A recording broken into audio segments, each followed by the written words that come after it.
ముఖ్యంగా వ్రతములు, యాగములు, యజ్ఞములు ఇవన్నీ చేయాలి అంటే మొట్టమొదటిగా ఆదిదేవుడు మహాగణపతి. ఓం గం గణపతయే నమః అంటూ ఉంటాం. అటువంటి గణపతి పూజ చేసిన తరువాత బ్రాహ్మణుడు పుణ్యావాచనము చేసి పంచలోక పాలకులు, ఈ పంచలోక పాలకులు బ్రహ్మ, విష్ణు, మహేశ్వర, గౌరీ, గణేశ, ఈశాన్యం జలతత్వం, ఆగ్నేయం అగ్నితత్వం, నైరుతి భూతత్వం, వాయువ్యం వాయుతత్వం, మధ్యలో ఆకాశత్వం, ఇటువంటి తత్వ యొక్క ప్రక్రియ మనకు బాగుండాలి అంటే పంచలోక పాలకులను ఆరాధించాలి. సమస్త వైదవ్య దోషాలు తొలగిపోయి భార్యాభర్త దీర్ఘాయుష్మంతులుగా ఉండడానికి సప్తమాతృలకు ఆవాహనము చేయాలి. అక్కడ అష్టదిక్పాలకులు ఇంద్ర, అగ్ని, యమ, నిరుతి, వరుణ, వాయు, కుబేర, ఈశాన్య, ఇంద్రతత్వం, అగ్నితత్వం, ఇటువంటి యొక్క తత్వాలు మనకు ప్రపంచంలో ప్రతి మనిషి యొక్క పైన పడాలి అంటే అష్టదిక్పాలకులను ఆరాధించాలి. అక్కడ వచ్చేసి మనకు నవబ్రహ్మలు, గురుబ్రహ్మ, వేదబ్రహ్మ, సాధుబ్రహ్మ, గురుబ్రహ్మ, యోగబ్రహ్మ, మనుబ్రహ్మ, ఋతబ్రహ్మ, నాదబ్రహ్మ, స్వరబ్రహ్మ, నవబ్రహ్మల యొక్క ఆధిపత్యముతో ఉంటే వాళ్ళు శక్తిమంతులై దీర్ఘాయుష్మంతులై ఉంటారు. ఇక నవగ్రహాల్లో రవి, చంద్ర, కుజ, బుధ, గురు, శుక్ర, శని, రాహు, కేతు నవగ్రహాల యొక్క ఆధిపత్యము చేత మనకు ఆ యొక్క మనిషి యొక్క ఇహ జన్మన జన్మాంతరకృత మానసిక, వాచిక, కాయిక సమస్త దోష పీడ పరిహారార్థం శివాలయ మంటపములో మాధ్యానిక సమయములో పూజ చేయడం అనేది అదృష్టకరం. భగవంతుడు విశ్రాంతి పొందే కాలములు ఎవరూ లేనప్పుడు మనం ప్రశాంతంగా concentration, the secret of success without concentration there is no use అనే భావన చేత ఇటువంటి యొక్క మాధ్యానిక సమయంలో చేసే పూజలు చేస్తూ శివునికి ప్రీతికరమైన ప్రాతకాలము, ప్రదోషకాలం సాయంత్రం 4 గంటల నుంచి రాత్రి 9 గంటల వరకు పట్టణము, దేశము, ప్రపంచం యావన్ మంది కూడా సర్వ సౌభాగ్య యోగాలతో తొలతూగుచుందురని వాంఛ. ఇటువంటి వైద్యుల తరువాత బ్రాహ్మణులకు వస్త్రదానం. అక్కడ 9 యజ్ఞోపవీతాలు ఉన్నాయి. యజ్ఞోపవీతం పరమం పవిత్రం ప్రజాపతి సహజం పురస్కార ఆయుష్యమంత్రి ప్రతిష్ఠితం యజ్ఞోపవీతం బలమస్తు తేజ.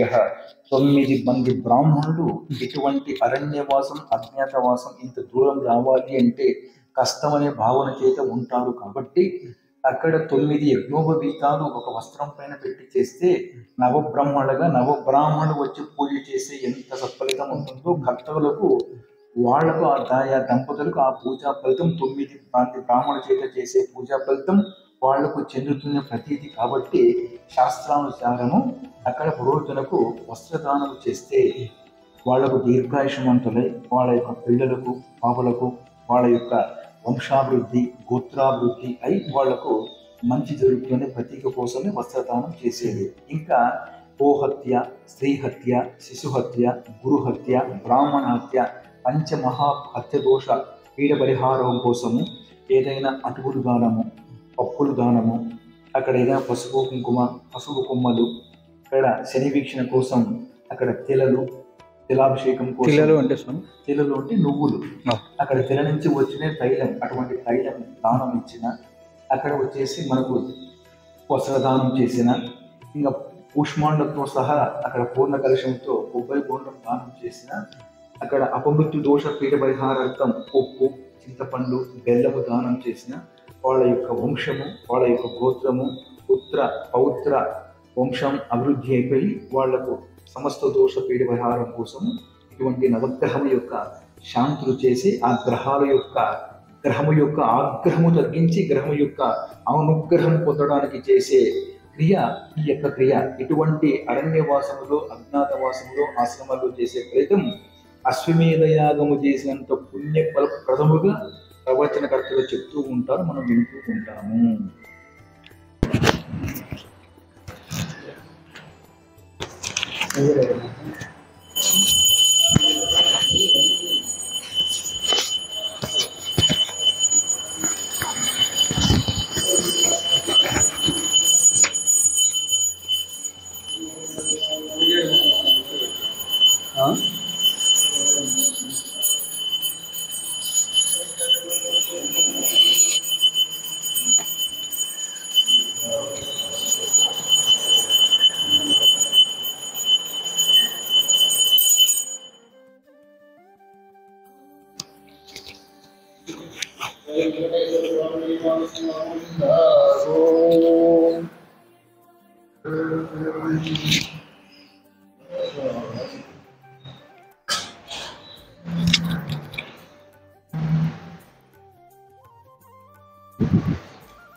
జై రమారమణ గోవింద గోవింద మల్లికార్జున స్వామి పదాలు గోవింద గోవింద నమ పార్వతీపతి హర హర మహాదేవ. దేవ్ శంభో శంకర.